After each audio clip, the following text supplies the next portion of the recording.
नमस्कार, मेरा नाम है सुमित सिंह मेहता। हाजिर आपके सामने क्लास 12 फिजिक्स से रिलेटेड एक और नया लेक्चर लेके। आज का हमारा है लेक्चर नंबर 72 और आज के इस लेक्चर का हमारा टॉपिक क्या रहने वाला है? हमारा टॉपिक है मैग्नेटाइजेशन। इस लेक्चर में हम सबसे पहले डिस्कस करेंगे कि मैग्नेटाइजेशन क्या होता है और फिर इसके बाद हम यहाँ पर क्लासिफिकेशन ऑफ मटेरियल के बारे में डिस्कस करेंगे या बोलते हैं हम डिफरेंट टाइप के मटेरियल को डिस्कस करेंगे। हमारे पास जो पहला टाइप का मटेरियल आएगा वो हो गया डाईमैग्नेटिक मटेरियल, फिर हम डिस्कस करेंगे पैरामैग्नेटिक मटेरियल के बारे में और लास्ट हम डिस्कस करेंगे फेरोमैग्नेटिक मटेरियल्स के बारे में। और अब यहां पर जो ये क्लासिफिकेशन है ना, ये किस आधार पर होगा?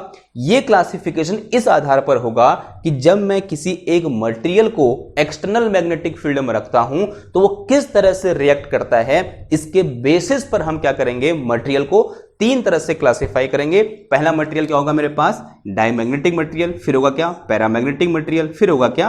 Ferromagnetic material. और लेक्चर के लास्ट हम डिस्कस करेंगे एक बहुत इंपॉर्टेंट टर्म, और टर्म का नाम क्या है भाई? मैग्नेटाइजेशन। तो ये क्या रहने वाले हैं आज के इस लेक्चर के टॉपिक रहने वाले हैं। तो फटाफट से कोई पेन निकालो और हेड डालो क्या? मैग्नेटिज्म। क्या होता है भाई मैग्नेटिज्म? कोई बताना चाहेगा कि व्हाट इज मैग्नेटिज्म? अब अगर मैं आपको डेफिनेशन बताऊं ना, आपको थोड़ा सा झटका लगेगा कि ये क्या बोल दिया आपने, कि ऐसा कैसे हो सकता है। देखो, मैग्नेटिज्म की डेफिनेशन बड़ी ही सिंपल है, लेकिन समझने के लिए थोड़ा सा क्या लगेगा? वक्त लगेगा। एक एग्जांपल से समझाने की कोशिश करता हूं। देखो मेरे पास यहां पर क्या है, एक मटेरियल है, जैसे कि आपको देखने को मिल रहा है एक ब्लैक रंग का मेरे पास एक मटेरियल है। अब मैं कुछ बातें बोल रहा हूं, थोड़ी देर के लिए हजम कर लेना, मैं समझाऊंगा कि मैं ये बातें क्यों बोल रहा हूं। इस मटेरियल के अंदर छोटे छोटे टाइनी मैग्नेटिक डाइपोल हैं। केवल इस मटेरियल के अंदर नहीं, इस दुनिया में जितने भी मटेरियल आपको आसपास दिख रहे हैं, चाहे वो वाटर हो, चाहे वो प्लास्टिक हो, चाहे वो लकड़ी हो, चाहे वो आयरन हो, चाहे वो कोबाल्ट हो, चाहे वो कॉपर हो, कोई भी मटेरियल हो, उन सब मटेरियल के अंदर क्या होते हैं? छोटे छोटे टाइनी मैग्नेटिक डाइपोल होते हैं। तो इसके अंदर भी क्या है? छोटे छोटे टाइनी मैग्नेटिक डाइपोल हैं। अब अगर इसके अंदर छोटे छोटे टाइनी मैग्नेटिक डाइपोल हैं तो ये क्या करेगा? ये जो मटेरियल है, अगर मैं इसके सामने लोहे की किसी वस्तु को लाता हूं, माना मेरे पास ये क्या है? नेल कटर है, मैं इसके पास लाया तो इसने क्या किया? इस नेल कटर को अट्रैक्ट कर लिया, और इसी को हम क्या बोलते हैं? मैग्नेटिज्म बोलते हैं। तो क्या है मैग्नेटिज्म? कि किसी भी मटेरियल के अंदर क्या होते हैं? छोटे छोटे टाइनी मैग्नेटिक डाइपोल होते हैं, और जिस वजह से कोई एक मटेरियल क्या करता है? लोहे या फिर लोहे से बनी हुई वस्तुओं को अपनी ओर अट्रैक्ट करता है, और इसी को हम क्या बोलते हैं? मैग्नेटिज्म बोलते हैं। तो इसने क्या किया? इस तरह से क्या किया? इस लोहे की वस्तु को अपनी ओर अट्रैक्ट किया, and all this known as magnetism. अब मैं जो मुंह से बोल रहा हूं वही मैंने यहां पर लिख दिया है। देखो क्या लिखा है, ऐसे आप हिंट डालो क्या? What is magnetism? उसके आगे लिख के चलना, there exist large number of tiny magnetic dipole inside any material due to which they attract piece of iron or object made by iron is called magnetism। Definition समझ में आ गई? रटना नहीं है, मैं समझाता हूं कि मैं जो बोल रहा हूं इसका मतलब क्या है। समझो जरा कि किस तरह से किसी एक मटेरियल के अंदर छोटे छोटे मैग्नेटिक डाइपोल पाए जाते हैं। ये वाक्य कैसे सही है, क्या इसके पीछे का रीजन है, जरा समझते हैं। यानी इस डेफिनेशन को मैं आपके सामने एक्सप्लेन करने की कोशिश करता हूं, या इसमें एक्सप्लेन करने लायक सिर्फ एक ही चीज है कि कैसे मैं कह रहा हूं कि किसी मटेरियल के अंदर टाइनी मैग्नेटिक डाइपोल पाए जाते हैं। तो उसके लिए मैं क्या कर रहा हूं? कोई भी एक आर्बिट्रली मैं यहां पर एक मटेरियल अज्यूम कर लेता हूं। ये कुछ भी हो सकता है, ये लकड़ी का टुकड़ा हो सकता है, ये आयरन का टुकड़ा हो सकता है, ये कोबाल्ट का टुकड़ा हो सकता है, ये कॉपर का टुकड़ा हो सकता है। मैंने एक रैंडम किसी एक मटेरियल का मैंने यहां पर इस तरह से क्या ले ली? एक स्लैब ले ली। अब हम सब जानते हैं इस दुनिया का हर मटेरियल किससे मिला है? किससे मिलकर बना हुआ है?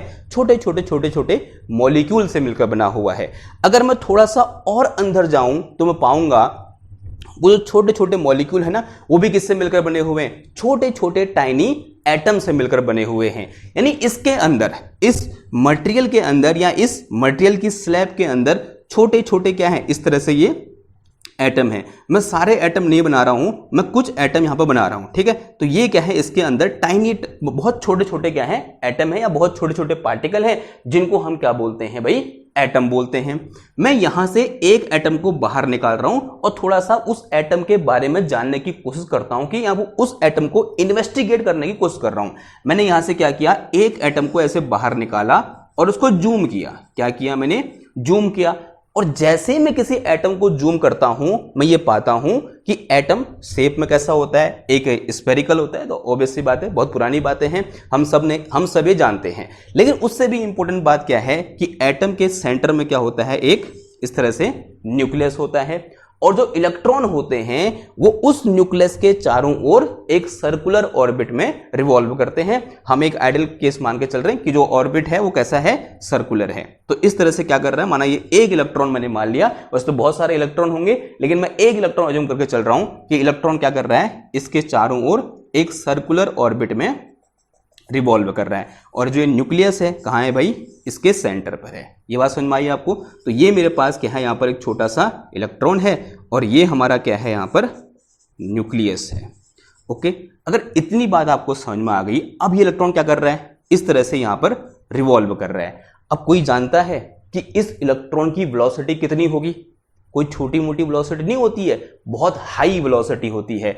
अगर मैं इस इलेक्ट्रॉन की वेलोसिटी इस ऑर्बिट में निकालने को जाऊं तो वेलोसिटी और we can say speed of this electron in this orbit is approximately equal to 10 to the power 6 metre per second, which is very very very high speed. जो क्या है, बहुत ज्यादा स्पीड है। इवन जो स्पीड ऑफ लाइट होती है वो कितनी होती है, 3 × 10⁸ मीटर पर सेकेंड के ऑर्डर की होती है, अभी इतनी होती है। और ये जो मेरे पास स्पीड ऑफ इलेक्ट्रॉन है वो इस स्पीड के काफी करीब है। यानी this speed of electron in this orbit around nucleus is very very high. ये क्या है, बहुत ज्यादा है।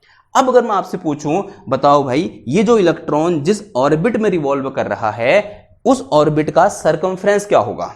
यानी कहने का मतलब ये इलेक्ट्रॉन जब एक चक्कर पूरा करेगा तब कितनी डिस्टेंस ट्रेवल करेगा? तो बताओ, distance travel by electron to complete 1 revolution, तो इसका सरकमफ्रेंस हो जाएगा। और इसका जो सरकमफ्रेंस होता है वो लगभग 1 एंगस्ट्रम के ऑर्डर का होता है। 1 एंगस्ट्रम का मतलब कितना हुआ, 10⁻⁻10 मीटर।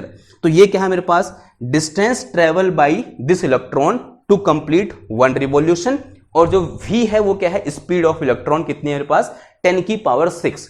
अगर मैं ये निकालूं, बताओ भाई इस इलेक्ट्रॉन का टाइम पीरियड कितना होगा? तो time period of this electron in this circular orbit will be equal to, क्या होता है फॉर्मूला, डिस्टेंस अपॉन वेलोसिटी, यानी कितना, sorry, distance upon speed, S upon कितना आ जाएगा, v आ जाएगा। And this will be equal to, s की वैल्यू कितनी है, 10⁻⁻10, v की वैल्यू कितनी है, 10⁻6, और जो टाइम पीरियड आ गया अप्रोक्सीमेटली, क्योंकि मैंने यहां पर स्पीड की वैल्यू अप्रोक्सीमेटली देखी है, तो दिस इज इक्वल टू 10 की पावर ऊपर जाए कितना हो जाएगा, -16 सेकेंड। तो इस इलेक्ट्रॉन का जो यहां पर टाइम पीरियड है वो कितना कम है, मतलब बहुत ही कम है भाई। इस वर्ल्ड में जो आंखों से हमको दिख रहा है इस टाइप का टाइम पीरियड तो पॉसिबल ही नहीं है। ये सिर्फ इलेक्ट्रॉन ही कर सकता है ये चीजें। यानी इसको यहां पर एक चक्कर लगाने में 10⁻⁻16 सेकंड लग रहे हैं, जो कि बहुत ही कम है, कुछ है ही नहीं, मतलब बहुत छोटा टाइम है। अगर मैं इसको थोड़ा सा और आपके लिए फिजिकली ऐसे एक्सेप्टेबल बनाऊं तो मैं इसको फ्रीक्वेंसी के टर्म में लिख दूं कि इस इलेक्ट्रॉन की इस सर्कुलर ऑर्बिट में फ्रीक्वेंसी कितनी होगी। अगर मैं यहां पर फ्रीक्वेंसी की बात करूं तो फ्रीक्वेंसी इक्वल टू क्या होता है, 1/t होता है। तो 1/t का मतलब कितना हो गया, ये 1/10⁻⁻16 and this will be equal to 10⁻16 hertz. यानी इसके जो इलेक्ट्रॉन की फ्रीक्वेंसी है ना, यहां कितनी है, 10⁻16 हर्ट्ज है। यानी 1 सेकंड में ये इलेक्ट्रॉन इस ऑर्बिट में कितनी बार चक्कर लगा दे रहा है, 10⁻16 बार यहां पर ऐसे जुप जुप जुप जुप जुप कर घूम जा रहा है। कितनी बार, 10⁻16 बार 1 सेकंड में, जो क्या है बहुत हाई फ्रीक्वेंसी है, बहुत ज्यादा फ्रीक्वेंसी है। यानी जो इलेक्ट्रॉन है यहां पर बहुत हाई फ्रीक्वेंसी से क्या कर रहा है, रिवॉल्व कर रहा है, और 1 सेकंड में 10⁻16 टाइम क्या कर जा रहा है, रिवॉल्व कर जा रहा है। Because number of revolution 1 second ही क्या होता है, फ्रीक्वेंसी होता है। इसका मतलब ये इलेक्ट्रॉन यहां बहुत तेज घूम रहा है। अब जरा सोचो, ये जो इलेक्ट्रॉन है कैसा पार्टिकल है, एक चार्ज पार्टिकल है जो कि बहुत हाई स्पीड से इस ऑर्बिट में क्या कर रहा है, ऐसे ऐसे ऐसे ऐसे ऐसे ऐसे ऐसे ऐसे रिवॉल्व कर रहा है। अब जरा सोचो, अगर मैं आपसे पूछूं किसी एक इंस्टेंट पर यह इलेक्ट्रॉन इस ऑर्बिट में कहां है, तो आपका आंसर क्या होगा पता आपको?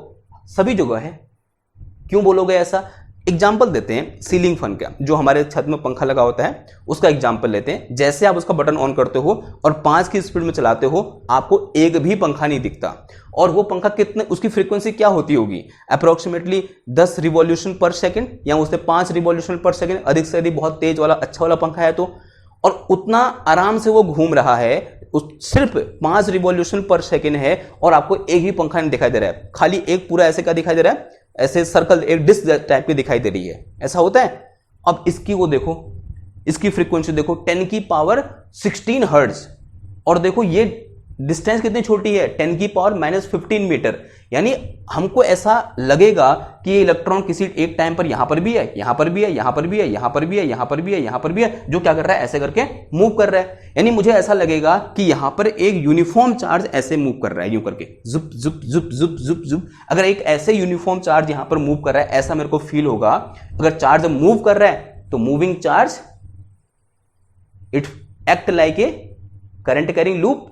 समझ मारी बात? अगर ये चार्ज यहां पर ऐसे मूव कर रहा है और rate of flow of charge क्या होता है? करंट होती है। तो इसका मतलब ये जो मेरे पास सर्कुलर ऑर्बिट है, act like a current carrying loop.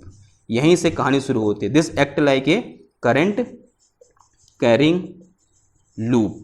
किस तरह बिहेव कर रहा है? ये करंट कैरिंग लूप की तरह बिहेव कर रहा है। यानी this whole atom act like a current carrying loop, और every current carrying loop act like a magnetic dipole. यहीं से वो क्या आया, स्टेटमेंट आया कि every material have tiny dipole inside it. हर मटेरियल के अंदर क्या होते हैं? छोटे छोटे छोटे डाइपोल होते हैं। कौन सा डाइपोल? मैग्नेटिक डाइपोल होते हैं उस मटेरियल के अंदर। थोड़ा बहुत फील आ रही है आपको? ठीक है, एक बार थोड़ा सा दोबारा से रिकैप कर लेते हैं कि मैं क्या कहना चाह रहा हूं। देखो, ये इलेक्ट्रॉन क्या कर रहा है, इस न्यूक्लियस के चारों ओर इस ऑर्बिट में रिवॉल्व कर रहा है, और उसके रिवॉल्यूशन की जो फ्रीक्वेंसी है वो बहुत हाई है।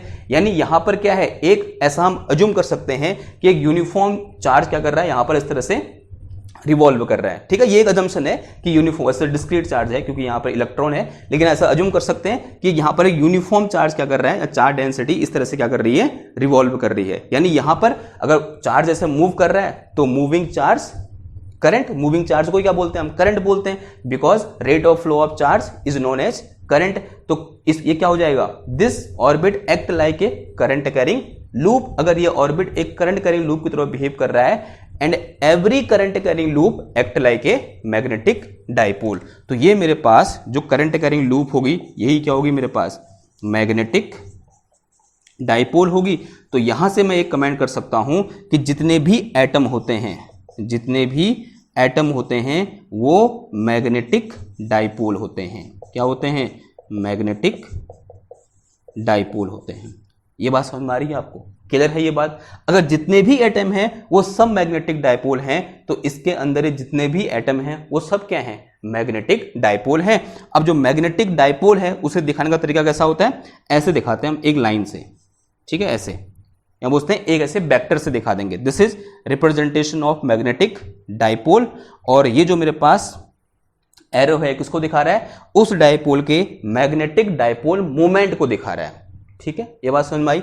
अब देखो, ये मेरे पास क्या है, एक एटम है, और इस एटम को मैं ऐसे दिखा सकता हूं, एक मैग्नेटिक डाइपोल के टर्म में दिखा सकता हूं। और ये जो डायरेक्शन है, एरो की डायरेक्शन किसको दिखा रही है? इस डाइपोल के मैग्नेटिक डाइपोल मोमेंट को दिखा रही है। अब जरा समझना, एक इंपॉर्टेंट बात यह है कि ये मेरे पास एक मटेरियल है, अगेन इसके अंदर एटम है, सबको पता है भाई इसके अंदर एटम है। अगर इसके अंदर एटम है तो इसके अंदर क्या है? छोटे छोटे मैग्नेटिक डाइपोल हैं। अगर इसके अंदर छोटे छोटे मैग्नेटिक डाइपोल हैं तो क्या होना चाहिए था? जैसे मैं इसको लोहे के पास लाता तो इसने इसे अट्रैक्ट करना चाहिए था। क्या इसने अट्रैक्ट किया? नहीं किया। ये क्या बात हुई? अभी तो कहा था आपने अट्रैक्ट करेगा, अभी ये अट्रैक्ट नहीं कर रहा है। क्या यहां पर मैग्नेटिज्म नहीं है? आंसर है यहां पर भी मैग्नेटिज्म है, लेकिन एक्चुअल में होता क्या है, बहुत सारे मटेरियल ऐसे होते हैं जिनके अंदर ये मैग्नेटिक डाइपोल होते हैं, लेकिन डिफरेंट डायरेक्शन में ओरिएंटेड होते हैं। यानी इनके अंदर ये जो मैग्नेटिक डायपोल होगा, एक एटम का मैग्नेटिक डायपोल ऐसे है, दूसरे का कैसे हो जाएगा, ऐसे हो जाएगा, तीसरे का कैसे हो जाएगा, ऐसे, चौथे का ऐसे हो जाएगा, पांचवें का ऐसे हो जाएगा, छठे का ऐसे हो जाएगा, सातवें का ऐसे हो जाएगा, उसके बाद वाले का ऐसे हो जाएगा, उसके बाद वाले का ऐसे, इसका ऐसे, इसका ऐसे, इसका ऐसे, यहाँ पर एक और बना दो, इसका ऐसे, इसका ऐसे, इसका ऐसे, इसका ऐसे, इसका ऐसे बना दो। यानी इसके अंदर जितने भी टाइनी टाइनी डायपोल होंगे जो कि एक्चुअल में एटम हैं, वो सब के सब क्या होंगे, डिफरेंट डायरेक्शन में ओरिएंटेड होंगे और एक दूसरे के मैग्नेटिक डायपोल मोमेंट को कैंसिल कर देंगे। इसकी वजह से क्या होगा, इस मटेरियल का जो net magnetic dipole moment m होगा वो कितना हो जाएगा, 0 हो जाएगा। यही रीजन है कि इस प्लास्टिक के डब्बे ने क्या नहीं किया, इस लोहे की वस्तु को अपनी ओर अट्रैक्ट नहीं किया, क्योंकि इसके अंदर टाइनी डायपोल हैं, लेकिन उन सारे डायपोल ने क्या कर दिया है, एक दूसरे के डायपोल मोमेंट को कैंसिल आउट कर दिया है। अगर एक दूसरे के डायपोल मोमेंट को कैंसिल आउट कर दिया तो इसका डायपोल मोमेंट कितना हो जाएगा, 0 हो जाएगा। यानी अब ये क्या नहीं कर पाएगा, इस तरह से चीजों को अट्रैक्ट नहीं कर पाएगा। ठीक, ये बात समझ में आ रही है आपको? अगर इतनी बात समझ में आ रही तो ये जो प्रोसेस अभी तक हमने यहां पर डिस्कस करी, इसी को हम क्या बोलते हैं, मैग्नेटिज्म बोलते हैं। ठीक है, अब कभी कभी यहां पर एक और सवाल आता है कि बताओ भाई यहां पर कितनी करंट फ्लो करेगी, what is the equivalent current. यहां पूछते हैं जो मेरे पास इलेक्ट्रॉन यहां पर रिवॉल्व कर रहा है, तब इस इलेक्ट्रॉन के कारण यहां पर कितनी करंट फ्लो कर रही होगी, कोई बता सकता है मेरे को कितनी करंट फ्लो कर रही होगी? इस इलेक्ट्रॉन की फ्रीक्वेंसी ये है, बताओ ये जो करंट कैरिंग लूप है, इस करंट कैरिंग लूप में कितनी करंट फ्लो कर रही होगी। हमें एम्पेयर में करंट की वैल्यू निकालनी है, करंट का मैग्नीट्यूड निकालना है। देखो समझाता हूं एक बार कैसे निकालोगे इसको। कभी कभी इस टाइप का क्वेश्चन न्यूमेरिकल में आ जाता है, तो फिर आप वहां पर फंसो ना, उसके लिए कर लेते हैं एक बार। ठीक, तो मान लिया ये मेरे पास एक एटम है और ये क्या है, एक इलेक्ट्रॉन है। अब इलेक्ट्रॉन ऐसे क्या कर रहा है, रिवॉल्व कर रहा है विद सम वेलोसिटी, और जिसकी फ्रीक्वेंसी कितनी है भाई, इतनी है। ठीक, अब मैं क्या कर रहा हूं, इस ऑर्बिट में यहां पर एक छोटा सा एक क्रॉस सेक्शनल एरिया ले रहा हूं। ठीक, या मैंने क्या लिया, छोटा सा एक क्रॉस सेक्शनल एरिया ले लिया। कुछ ऐसा अज्यूम करो कि ये मेरे पास क्या है, ऑर्बिट है, और इस ऑर्बिट के अंदर मैंने यहां पर क्या पहना दी, एक अंगूठी पहना दी, या बोल सकते हैं एक क्रॉस सेक्शनल एरिया मैंने यहां पर अज्यूम कर लिया, और ये एरिया क्या हो गया, ए हो गया। ठीक, क्या होती है करंट की definition, we know that current I is equal to क्या होता है, amount of charge passing through this area per unit time. This is what we define, this is how we define current. हमने जब current पढ़ी थी, आप सबको पता है करंट क्या होती है कि जिस जैसे हमारा जो चार्ज फ्लो कर रहा है, अगर उस चार्ज के फ्लो के रास्ते में अगर मैं एरिया, एक एरिया रख दूं उस चार्ज के फ्लो के परपेंडिकुलर, तब उस परपेंडिकुलर सरफेस से एक सेकंड में जितना चार्ज पास करेगा वही किसके बराबर होगी, करंट के बराबर होगी। ठीक है, ये बात समझ में आ रही है आपको? बताओ फिर ये इलेक्ट्रॉन इसको, इस एरिया को एक सेकंड में कितनी बार क्रॉस करेगा, बताओ कितनी बार क्रॉस करेगा, जितनी उसकी फ्रीक्वेंसी है, यानी 10 की पावर 16 टाइम क्या करेगा, इसको क्रॉस करेगा। और जब एक बार क्रॉस करेगा तो उससे कितना चार्ज फ्लो कर रहा होगा, 1.6 into 10 to the power minus 19 coulomb के बराबर चार्ज पास करेगा जब एक बार पास करेगा, जब एक बार उसको क्रॉस करेगा। लेकिन यहां तो वो एक सेकंड में 10 की पावर 16 बार क्या कर रहा है, क्रॉस कर रहा है। तो एक सेकंड में इससे कितना चार्ज फ्लो करेगा, इसकी frequency multiply by charge on 1 electron, तो कितना आ जाएगा ये, I is equal to frequency कितनी है 10 की पावर 16 और इंटू इसकी वैल्यू कितनी होती है 1.9 इंटू 1.6 इंटू 10 की पावर माइनस 19। तो current I is equal to कितना आ गया 1.6 इंटू 10 की पावर माइनस 19 प्लस 16, तो माइनस कितना आ गया, ये 3 आ गया, इतना एम्पियर। तो इतना एम्पियर यहां पर करंट क्या कर रही होगी, फ्लो कर रही होगी। ठीक है, आई बात समझ में? तो this is amount of current equivalent to this loop, यानी इस लूप में इतनी करंट क्या कर रही है, फ्लो कर रही है। क्लियर है इतनी बात? तो this is all about magnetism, और we can say what is magnetism. अब थोड़ा सा आगे बढ़ते हैं, जो हमारा नेक्स्ट टॉपिक है उसे डिस्कस करते हैं कि classification of magnetic material on the basis of their behaviour in external magnetic field. तो हेडिंग क्या हो जाएगी हमारे पास, तो मैं ये मिटा रहा हूं, आई होप आपने इधर का नोट कर लिया होगा। तो हमारी हेडिंग क्या है, classification of material on the basis of their behaviour in external magnetic field. लिखो भाई, हेडिंग कुछ इस तरह से है और ये इंपॉर्टेंट है, आता भी है, ठीक है। Classification of materials on the basis of their behavior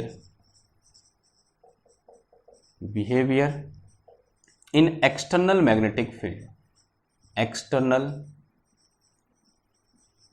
magnetic field, ठीक है।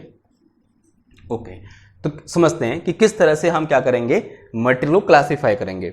मान लिया मेरे पास 3 मटेरियल हैं और तीनों अलग अलग टाइप के मटेरियल हैं और उनकी मैं उन 3 मटेरियल की 3 यहां पर अलग अलग स्लैब ले रहा हूं। मैंने एक स्लैब ये ले ली एक मटेरियल की, तो here we have one slab, this is made by some material. मुझे पता नहीं ये मटेरियल कैसा है, पर एक मटेरियल है, ठीक है। मैं इसको इन्वेस्टिगेट करना चाह रहा हूं। एक मटेरियल और है यहां पर भाई, this is another material. Okay, इस तरह से एक मटेरियल मैंने और ले लिया, 3 मटेरियल की मैंने क्या ली, 3 अलग अलग यहां पर स्लैब ले ली, तो this is our another material. मेरे पास 3 टाइप के मटेरियल हैं, एक ये है, एक ये है भाई, एक ये है, ठीक। ओके, नाउ अब इसके अंदर क्या होंगे, छोटे छोटे टाइनी डायपोल होंगे इस तरह से। अब यहां पर अभी कोई भी एक्सटर्नल कुछ भी नहीं है, तो इसका मतलब मैं अज्यूम कर रहा हूं कि इन तीनों मटेरियल के लिए जो नेट मैग्नेटिक डायपोल मोमेंट है इन मटेरियल का, वो कितना है, 0 है, क्योंकि इसके अंदर जितने भी टाइनी मैग्नेटिक डायपोल होंगे वो सब डिफरेंट डायरेक्शन में क्या होंगे, ओरिएंटेड होंगे। तो इसके अंदर जो मेरे पास डायपोल है छोटे छोटे, वो इस तरह से क्या है, डिफरेंट डायरेक्शन में ओरिएंटेड है। तो ऐसे क्या करेंगे, इस तरह से बना देंगे और इस पूरे मटेरियल का जो net magnetic dipole moment m आ जाएगा, वो कितना आ जाएगा, 0 आ जाएगा, ठीक। फिर अगेन इसमें भी सेम ही होगा कि जितने भी इसके टाइनी डायपोल हैं वो कहाँ हैं, डिफरेंट डायरेक्शन में ओरिएंटेड हैं।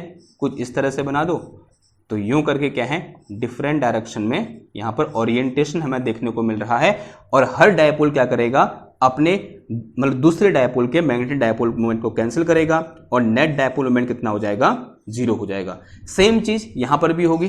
तो ये एक ऐसे है, एक ऐसे है, एक ऐसे, एक ऐसे, एक ऐसे, एक ऐसे, एक ऐसे, एक ऐसे, एक ऐसे, एक ऐसे, और अगेन यहां पर नेट मैग्नेटिक डायपोल कितना हो गया है, 0 हो गया, ठीक। और हमें देखना क्या है, इनका बिहेवियर एक्सटर्नल मैग्नेटिक फील्ड में देखना है। तो ये एक ऐसी कंडीशन है कि यहां पर कोई भी बाहर से हमने मैग्नेटिक फील्ड नहीं लगा रखा है, ये मैं अज्यूम करके चला हूं। तो यहां पर मैग्नेटिक फील्ड कितना है, 0 है अभी तक। अब यहां पर एक बहुत क्रूशियल पॉइंट आता है, अभी तक हमने मैग्नेटिक फील्ड को कैसे दिखाया है, ऐसे दिखाया है कि B इक्वल टू कितना लिखा है मैंने, 0 लिखा है, this is our magnetic field. अगर मैं यहां पर लिखूं कि मैग्नेटिक फील्ड नहीं है तो क्या लिखूंगा, B इक्वल टू 0 लिखूंगा। लेकिन मैं यहां पर मैग्नेटिक फील्ड को B से नहीं दिखाकर H से दिखाना क्या करूंगा, प्रेफर करूंगा। क्यों मैं इसको यहां पर H से दिखा रहा हूं, वो आपको नेक्स्ट लेक्चर में समझ में आ जाएगा कि यहां पर जो मैग्नेटिक फील्ड है H एक्सटर्नल है, इसको मैं कैसे दिखा रहा हूं, H से दिखा रहा हूं, या सिंपल इसको H फील्ड ही बोलते हैं। तो H क्या है, यहां पर मैग्नेटिक फील्ड है जो कि एक्सटर्नल मैग्नेटिक फील्ड है, या कभी कभी हम इसको सिंपल H फील्ड ही बोल देते हैं। तो this is our H field. H field का मतलब मैग्नेटिक फील्ड की बात हो रही है, ठीक। तो यहां पर जो मैग्नेटिक फील्ड है वो 0 है, और यहां पर भी मेरा जो मैग्नेटिक फील्ड है H एक्सटर्नल, वो कितना है मेरे पास, 0 है, ठीक। नाउ नेक्स्ट केस में क्या किया, यहां पर जो मैग्नेटिक फील्ड था वो 0 था पहले, अब मैंने यहां पर कुछ मैग्नेटिक फील्ड लगाया। नेक्स्ट केस में सेम मटेरियल है मेरे पास, यहां मैंने मैग्नेटिक फील्ड को ऑन कर दिया, या बोल सकते हैं अब जो मैग्नेटिक फील्ड है वो क्या हो चुका है, नॉन 0 हो चुका है, यानी वो 0 बिल्कुल नहीं है, ठीक। नेक्स्ट केस में क्या करूंगा, यहां पर जो H एक्सटर्नल की वैल्यू है वो कैसी है भाई, नॉन 0 है। अब जैसे मैं यहां पर H एक्सटर्नल की वैल्यू को नॉन 0 करूंगा, यानी अब ये जो मटेरियल है कहां रखा हुआ है, एक एक्सटर्नल मैग्नेटिक फील्ड में रखा हुआ है जिसकी कुछ नॉन 0 वैल्यू है। अब ये मटेरियल को मैं एक्सटर्नल मैग्नेटिक फील्ड में रख रहा हूं, थोड़ा सा अंदर जाके बात करो तो मैं क्या बोलूंगा कि इस मटेरियल के अंदर जितने भी छोटे छोटे मैग्नेटिक डायपोल हैं उनको मैं कहां रख रहा हूं, इस एक्सटर्नल मैग्नेटिक फील्ड में रख रहा हूं। और जब कभी भी मैं किसी भी एक मैग्नेटिक डायपोल को एक्सटर्नल मैग्नेटिक फील्ड में रखता हूं, तब उस मैग्नेटिक डायपोल में क्या लगता है भाई, टॉर्क लगता है। क्या लगता है, टॉर्क लगता है। यानी ये जो मेरे पास मैग्नेटिक फील्ड है वो क्या करना चाहेगा, इन डायपोल को घुमाना चाहेगा, यानी इसमें टॉर्क लगाएगा, और टॉर्क लगने से क्या होता है, चीजें घूम जाती हैं। तो ये जो मेरे पास एक्सटर्नल मैग्नेटिक फील्ड है इन डाइपोल को घुमाना चाहेगा, और मैंने ये पाया इस मटेरियल में इस एक्सटर्नल मैग्नेटिक फील्ड ने जो डाइपोल है उनको घुमाया, लेकिन अपोजिट डायरेक्शन में, क्योंकि मैग्नेटिक फील्ड कहां को है, इधर को है। अगर मैं ये बोलूं कि this is direction of magnetic field, और जो मेरे पास है मैग्नेटिक डाइपोल है उनको कैसे घुमा दिया भाई, ऐसे घुमा दिया। और एक और कंडीशन है यहां पर, ये जो मेरे पास मैग्नेटिक डाइपोल हैं वो पूरे के पूरे ऐसे नहीं हो रखे हैं, इस तरह से मैग्नेटिक फील्ड की अपोजिट डायरेक्शन में ऐसे नहीं घूम रखे हैं। कैसे घूम रखे हैं, पार्शियली घूम रखे हैं। कैसे घूम रखे हैं, पार्शियली। ये एक्सपेरिमेंटल रिजल्ट है कि जो मेरे पास मैग्नेटिक डाइपोल हैं ये वाले, ये क्या हुए, मैग्नेटिक फील्ड की अपोजिट डायरेक्शन में क्या हो गए, पार्शियली इस तरह से घूम गए। ठीक है, इस तरह से एकदम से ऐसे उल्टे नहीं हो गए, एकदम से ऐसा नहीं हो गया, क्या हुआ, पार्शियली क्या हुआ, इधर की ओर क्या हुए, ऐसे करके झुक गए इधर को। ठीक है, मैग्नेटिक फील्ड की अपोजिट डायरेक्शन में। अब बताओ इस केस में क्या इसका मैग्नेटिक डाइपोल मोमेंट इस पूरी स्लैब का जीरो है या नॉन जीरो है? ऑब्वियस सी बात है, नॉन जीरो है, क्योंकि यहां पर सारा का सारा कैंसिल नहीं हो रहा है। तो यहां पर जो मैग्नेटिक डाइपोल मोमेंट m होगा वो क्या हो जाएगा, नॉन जीरो हो जाएगा। क्या हो जाएगा, नॉन जीरो। ये तो इसकी कहानी हो गई। इस मटेरियल में मेरे को ऐसा देखने को मिला, ये एक्सपेरिमेंट में कर रहा हूं और ऐसा मुझे देखने को मिला। सेकेंड केस में क्या हुआ, अगेन मैंने यहां पर क्या लगाया, कुछ एक्सटर्नल मैग्नेटिक फील्ड लगाया इस डायरेक्शन में। अगेन ये जो डाइपोल है इनमें क्या लगेगा, टॉर्क लगेगा, और इस समय जो टॉर्क लगा उसने क्या किया, इन मैग्नेटिक डाइपोल को मैग्नेटिक फील्ड की डायरेक्शन में क्या किया, रोटेट किया, लेकिन बहुत कम रोटेट किया। यहां बोलते हैं पार्शियली मुझे वहां पर रोटेशन देखने को मिला, यानी ये जो डाइपोल है वो ऐसे नहीं हो गए मैग्नेटिक फील्ड की डायरेक्शन में, कैसे हुए, पार्शियली हुए। ऐसा देखने को नहीं मिला, कैसे देखने को मिला, पार्शियल रोटेशन देखने को मिला सारे डाइपोल में। कुछ इस तरह से मेरे को यहां पर रोटेशन देखने को मिला मैग्नेटिक फील्ड की डायरेक्शन में। एकदम से अलाइन नहीं हो गए मैग्नेटिक फील्ड की डायरेक्शन में, ऐसे अलाइन नहीं हो गए, एक एंगल पर है मैग्नेटिक फील्ड से, दिख रहा है आपको। और अगेन जैसे ही ऐसा होगा, अब इसका मैग्नेटिक डाइपोल मोमेंट क्या हो जाएगा, नॉन जीरो हो जाएगा। Again this material have some non zero magnetic dipole moment. ठीक, अब जब मैंने सेम चीज किसके साथ करी, इस थर्ड वाले के साथ करी, कि जैसे मैंने यहां पर क्या लगाया, एच एक्सटर्नल लगाया, तो मैंने ये पाया अगेन यहां पर जो डाइपोल है उनमें क्या लगेगा, टॉर्क लगेगा। और मैंने ये पाया कि जितने भी इसके अंदर टाइनी डाइपोल थे वो सारे के सारे क्या हो गए, मैग्नेटिक फील्ड की डायरेक्शन में अलाइन हो गए, परफेक्टली अलाइन हो गए। यानी जितने भी डाइपोल हैं इस मटेरियल के अंदर टाइनी डाइपोल, वो सब के सब क्या हो गए, इस तरह से मैग्नेटिक फील्ड की डायरेक्शन में परफेक्टली अलाइन हो गए। इन दोनों केस में परफेक्टली अलाइन नहीं हो रहे थे, लेकिन इस केस में क्या हो गए, सारे के सारे डाइपोल मैग्नेटिक फील्ड की डायरेक्शन में परफेक्टली अलाइन हो गए। और अगेन इस केस में क्या हुआ, जो मैग्नेटिक डाइपोल मूवमेंट है वो क्या हो गया, मेरा नॉन जीरो हो गया। ठीक, ये बात समझ में आ रही है आपको? यानी क्या हुआ कि इन मटेरियल को मैंने जैसे ही कहां रखा, एक्सटर्नल मैग्नेटिक फील्ड में रखा, तो इनके अंदर जो मैग्नेटिक डाइपोल हैं वो या तो मैग्नेटिक फील्ड की डायरेक्शन में रोटेट हुए, या फिर मैग्नेटिक फील्ड की अपोजिट डायरेक्शन में क्या हुए, रोटेट हुए, और कभी पार्शियली हुए और कभी स्ट्रांगली हुए। इस केस में पार्शियली हो रहा है, सॉरी इस केस में स्ट्रांगली हो रहा है, और इस केस में partially in the direction of magnetic field, और इस केस में भी partially in opposite direction of magnetic field. और इस प्रोसेस को हम क्या बोलते हैं, मैग्नेटाइजेशन। ये प्रोसेस यानी यहां से यहां आने की प्रोसेस क्या कहलाती है, मैग्नेटाइजेशन कहलाती है। तो क्या हो जाएगा ये, मैग्नेटाइजेशन। मैग्नेटाइजेशन। अब अगर आपसे पूछे कि व्हाट इज मैग्नेटाइजेशन, तो आंसर क्या हो जाएगा कि जब भी मैं किसी मटेरियल को एक्सटर्नल मैग्नेटिक फील्ड में रखता हूं, तो उसके अंदर के जो टाइनी डाइपोल होते हैं या तो मैग्नेटिक फील्ड की डायरेक्शन में अलाइन होते हैं, या फिर मैग्नेटिक फील्ड की अपोजिट डायरेक्शन में अलाइन होते हैं, और कभी पार्शियली और कभी स्ट्रांगली। और इसी फिनोमेना को हम क्या बोलते हैं, मैग्नेटाइजेशन बोलते हैं। ये बात थोड़ा दिमाग में घुस रही है? तो इस तरह से हम थ्योरेटिकली क्या करेंगे, मैग्नेटाइजेशन जो टर्म जो लास्ट हम लिखा था, इस तरह से हम इसको एक्सप्लेन करेंगे। अभी थोड़ी देर में और उसको डिस्कस करेंगे, लेकिन फिलहाल के लिए यहां पर हम पढ़ रहे हैं, तो यहां पर उसको इंट्रोड्यूस करना क्या है, बेहद जरूरी है। ये तो दो स्टेप हो गए। पहले स्टेप में कोई मैग्नेटिक फील्ड नहीं था, दूसरे स्टेप में मैग्नेटिक फील्ड है, और ऐसा मुझे कुछ देखने को मिला। थर्ड स्टेप में क्या किया मैंने, एक स्टेप और बचा है कि जो मैग्नेटिक फील्ड लगा रखा है उसको फिर से जीरो कर दिया, यानी अगेन मैंने यहां पर मैग्नेटिक फील्ड को रिमूव कर दिया। यानी इस केस में अगेन कितना हो गया मेरे पास, जो H एक्सटर्नल की वैल्यू है वो कितनी हो गई है, 0 हो गई है। और जैसे मैंने इस मटेरियल के लिए H एक्सटर्नल को 0 किया, दोबारा से ये जितने इसके अंदर डायपोल थे वो ऐसे ही रैंडमली क्या हो गए, ओरिएंटेड हो गए। यानी इसके अंदर का केस मुझे दोबारा से कुछ ऐसा देखने को मिला। यानी इसके अंदर जो भी डायपोल हैं वो अगेन क्या हो गए, एक दूसरे के अपोजिट डायरेक्शन में ओरिएंटेड हो गए। और अगेन इसका नेट मैग्नेटिक डायपोल मोमेंट कितना हो गया, इस मटेरियल का 0 हो गया। सेम मुझे यहां पर भी देखने को मिला। जैसे मैंने क्या किया, यहां पर मैग्नेटिक फील्ड H एक्सटर्नल को 0 किया, अगेन यहां पर जितने भी डायपोल हैं उसके अंदर वो सब के सब क्या हो गए, डिफरेंट डायरेक्शन में क्या हो गए, इस तरह से ओरिएंटेड हो गए। और अगेन यहां पर नेट मैग्नेटिक डायपोल मोमेंट कितना हो गया, मेरा 0 हो गया। लेकिन भैया तीसरे वाले की बात कुछ अलग है। तीसरे वाले में ऐसा नहीं हुआ। जैसे मैंने क्या किया, H एक्सटर्नल को 0 किया और H एक्सटर्नल को 0 करते ही मेरी एक्सपेक्टेशन क्या थी, जैसा यहां होगा, जैसा यहां हुआ वैसा यहां भी होगा। ऐसा कुछ नहीं हुआ। ये क्या हो गया, हमेशा के लिए इसके डायपोल क्या हो गए, इस तरह से मैग्नेटिक फील्ड की डायरेक्शन में अलाइन हो गए, या बोलते हैं किसी एक डायरेक्शन में अलाइन हो गए। और इसका नेट मैग्नेटिक डायपोल मोमेंट कितना हो गया, नॉन जीरो हो गया हमेशा के लिए। यानी this material become permanently magnetise. यानी ये क्या बन गया है, एक परमानेंटली क्या हो गया है, ये मैग्नेटाइज हो गया है।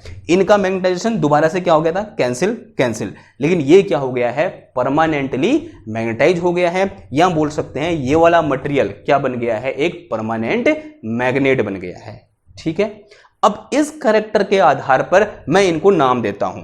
पहले वाले का नाम, जहां पर मैग्नेटाइजेशन मैग्नेटिक फील्ड की अपोजिट डायरेक्शन में हो रहा है, मैग्नेटिक फील्ड यहां को है और रोटेशन डायपोल का इधर क्यों हो रहा है, यानी बोल सकते हैं जो मैग्नेटाइजेशन है वो मैग्नेटिक फील्ड की अपोजिट डायरेक्शन में है। तो इस टाइप के मटेरियल को मैं बोलता हूं क्या, डायामैग्नेटिक मटेरियल। तो ये मटेरियल कौन से हैं, डायामैग्नेटिक मटेरियल। तो यहां लिख दो मैं, तो दीज आर डायामैग्नेटिक मटेरियल। तो इन्हें हम क्या बोलते हैं, डायामैग्नेटिक मटेरियल बोलते हैं। ठीक है, डेफिनेशन लिख लोगे, लिखो definition, those material which weakly magnetise. देखो वीकली मैग्नेटाइजेशन हो रहा है यहां पर, मतलब स्ट्रांगली ये ऐसे रोटेट नहीं होते, कैसे होते, weakly. Those material which weakly magnetise in the presence of external magnetic field are known as diamagnetic material. अब जो दूसरे वाले मटेरियल है ना, इन्हें हम बोलते हैं क्या, पैरामैग्नेटिक मटेरियल। इनका नाम क्या है, पैरामैग्नेटिक मटेरियल। यानी ऐसे मटेरियल जो मैग्नेटिक फील्ड की डायरेक्शन में वीकली मैग्नेटाइज होते हैं, इन्हें हम क्या बोलते हैं, पैरामैग्नेटिक मटेरियल बोलते हैं। तो कैसे लिखोगे, those material which weakly magnetise in the direction of external magnetic field are known as paramagnetic material. अब कहानी है इनकी, और इस टाइप के मटेरियल जो ऐसा बिहेवियर शो करते हैं एक्सटर्नल मैग्नेटिक फील्ड के प्रेजेंस में, उन्हें हम बोलते हैं क्या, फेरोमैग्नेटिक मटेरियल। Ferromagnetic material. तो कैसे डिफाइन कर दोगे, लिखो, those material which strongly magnetise in the direction of applied magnetic field या external magnetic field are known as ferromagnetic material। ठीक है, इस टाइप का मटेरियल को क्या बोलते हैं हम, फेरोमैग्नेटिक मटेरियल। और इसकी एक खासियत क्या है कि अगर मैं यहां पर मैग्नेटिक फील्ड हटा भी दूं तब भी ये क्या हो जाता है, परमानेंटली मैग्नेटाइज हो जाता है। क्लियर है इतनी बात, ओके। अगर इतनी बात क्लियर है, एक बार थोड़ा सा मैं आपको एग्जाम्पल समझाने की कोशिश करता हूं। एग्जाम्पल है मेरे पास, ये मेरे पास एक कॉइन है यहां पर 10 रुपए की, ये चिपक तो नहीं रही है लेकिन मेरे ख्याल से 1 रुपए का कॉइन चिपक जाता है। ठीक, तो ये मेरे पास 1 रुपए का कॉइन है जो इसमें चिपक जा रहा है। ये मेरे पास क्या है, एक मैग्नेटिक फील्ड है, और ये मेरे पास क्या है, नेल कटर है।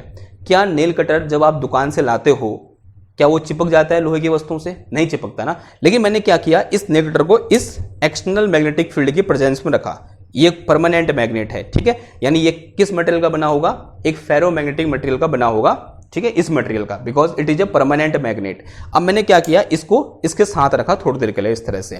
अब मेरी एक्सपेक्टेशन है, मैं नहीं जानता कि ये ऐसा होगा या नहीं होगा, फिलहाल के लिए मैं भी पहली बार कर रहा हूं, आप भी पहली बार देख रहे हैं। ये जो मेरे पास कॉइन है ये इसमें चिपक जा रही है, और ये जो मेरे पास ये है ये भी इसमें चिपक जा रहा है। यानी मैंने इसे कहां रखा है, इस एक्सटर्नल मैग्नेटिक फील्ड में कुछ समय के लिए रखा हुआ है। अब अगर ये फेरोमैग्नेटिक मटेरियल होगा तो ये खुद क्या बन गया होगा, मैग्नेट बन गया होगा। अब मैंने क्या किया, इसको साइड रखा, ये 1 की कॉइल है इसमें रखा, देखो थोड़ा सा चिपका रहा है, चिपक रहा है इसमें, देखो ये ऊपर उठा रहा है, दिख रहा है आपको, ये उठा रहा है ऊपर को। थोड़ा सा और इसमें रखता हूँ थोड़ी देर के लिए, आई होप आपको ज़्यादा इफेक्ट देखने, इनमें से किसी को भी ऐसे रख दिया मैंने, थोड़ी देर में देख लो, दोनों को रख दिया ऐसे करके, ऐसे रखा है, थोड़ी देर रुक लो। मेरी एक्सपेक्टेशन क्या है कि ये कॉइन इससे चिपक जाएगी। और ऐसा आपने देखा है, जो पेचकस होता है ना इसके साथ होता है, बिकॉज पेचकस किसका बना होता है, फेरोमैग्नेटिक मटेरियल का, लोहे का बना होता है। आयरन क्या है, एक टाइप का फेरोमैग्नेटिक मटेरियल है। ये कॉइन है इस तरह से, और ये क्या है, ये नहीं चिपक रहा है, अभी चिपक रहा था, थोड़ा सा बहुत हल्का इफेक्ट देखने को मिल रहा है। ये देखो दिख रहा है, ये थोड़ा सा इफेक्ट, ज़्यादा नहीं, थोड़ा सा इफेक्ट देखने को मिल रहा है, ज़्यादा नहीं। यानी ये क्या हुआ, कम मैग्नेटाइज हुआ, मतलब है थोड़ा बहुत फेरोमैग्नेटिक, लेकिन इसके अंदर और भी क्या है, बहुत सारे मतलब अलॉय टाइप का बना रखा है, तो इसके अंदर और भी मटेरियल होंगे, तो इफेक्ट हमें कम देखने को मिल रहा है। लेकिन अगर आप यही किसके साथ करो, आयरन के किसी एक ऑब्जेक्ट के साथ करो, यहाँ पे मेरे पास है नहीं, पेचकस होता है हमारे घर में, अगर आप पेचकस के साथ वो करोगे तो पेचकस को थोड़ी देर चुंबक के ऊपर रखना, फिर आप उससे किसी भी कील को उठा सकते हो, आयरन की चीज को उठा सकते हो, क्योंकि वो पेचकस जो है वो क्या हो गया है, परमानेंटली मैग्नेटाइज हो गया है इस तरह से। ठीक है, समझ में आ रही बात, यानी उसके अंदर जो मैग्नेटिक डायपोल है वो परमानेंटली क्या हो गए, एक डायरेक्शन में अलाइन हो गए हैं। तो इस तरह से हम क्या करते हैं भाई, मैग्नेटिज्म को मैग्नेटाइजेशन को एक्सप्लेन करते हैं। और यहां से यहां आने की प्रोसेस क्या कहलाती है, मैग्नेटाइजेशन कहलाती है। तो कैसे डिफाइन करोगे मैग्नेटाइजेशन को, आई थिंक मैंने पहले बताया थोड़ी देर पहले, एक बार और लिख लो, लिखो, when we place any material in the presence of external magnetic field, then tiny magnetic dipole presents inside material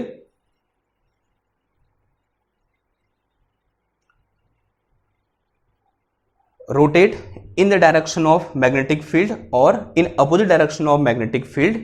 This phenomena is known as magnetization. इस फिनोमेना को क्या बोलते हैं हम, मैग्नेटाइजेशन बोलते हैं। ठीक है, तो दिस इज आवर मैग्नेटाइजेशन, और we can say in this way define magnetisation. ये तो क्या हुआ, थ्योरेटिकल एक्सप्लेनेशन हुआ, लेकिन इसकी क्या होती है, एक मैथमेटिकल डेफिनेशन भी होती है। क्या होती है, समझो जरा, मैथमेटिकली हम कैसे मैग्नेटाइजेशन को डिफाइन करेंगे। ये मैग्नेटाइजेशन वही है जो हमने इलेक्ट्रोस्टैटिक में क्या डिस्कस किया था, पोलराइजेशन, यानी उसी का क्या है, ये एनालॉजी है। ठीक, और वहां पर हमने पोलराइजेशन को कैसे डिफाइन किया था, electric dipole movement per unit volume. तो यहां पर क्या हो जाएगा मेरा मैग्नेटाइजेशन, मैग्नेटाइजेशन हो जाएगा magnetic dipole movement per unit volume. Simple सी कैलकुलेट, मतलब सिंपल सी बात है। तो क्या लिख सकते हैं हम, magnetic dipole movement, magnetic dipole